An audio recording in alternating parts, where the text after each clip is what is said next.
L'intersyndical de l'éducation, en tant que partenaire, acteur et observateur, exprime sa profonde gratitude à l'endroit de la transition pour les acquis qui sont, entre autres,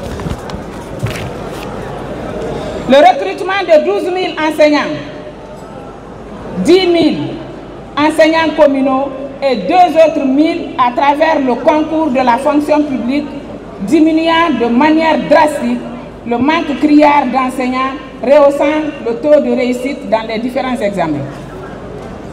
La construction et la poursuite des chantiers des écoles modernes de type Bari Diawad. La promotion à grande échelle de l'enseignement avec numérique à tous les niveaux du secondaire. La construction des centaines de classes au niveau du préscolaire. La digitalisation dans l'inscription des candidats aux différents examens, maîtrisant le flux des candidats que nous avons toujours vécu dans ce pays. La maîtrise et la crédibilisation des évaluations dans les classes intermédiaires. La soumission de tous les inspecteurs disciplinaires de l'inspection générale de l'éducation aux études post-universitaires.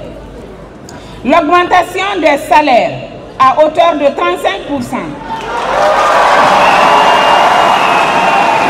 En janvier 2024,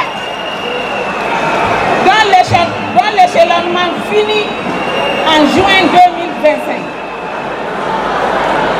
L'augmentation de 50% des primes de logement et de transport, sans oublier l'allocation familiale à hauteur de 25%, ainsi que 4 échelons, grâce au mouvement syndical guinéen dont nous sommes partie prenante.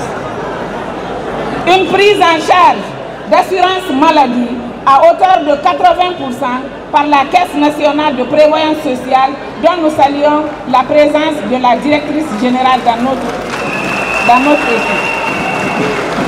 Le renforcement du dialogue social sont autant des acquis que nous cessons de louer. Toutefois,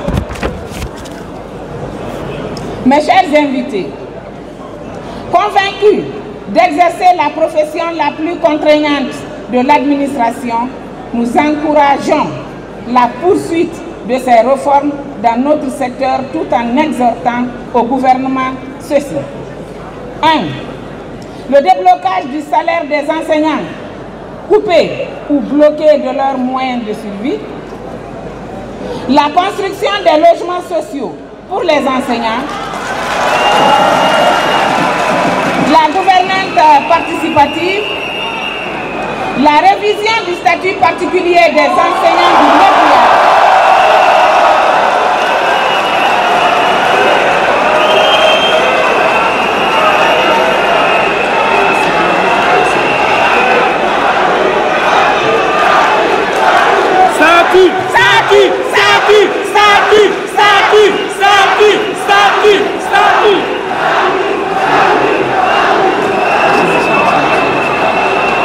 Et de l'enseignement technique et professionnel qui reste la plus grande attente des enseignantes et enseignants de Guinée d'ici la fin de l'année 2025, à l'image de l'enseignement supérieur. Le recrutement des enseignants contractuels de Conakry et les non retenus. Enfin, chers invités,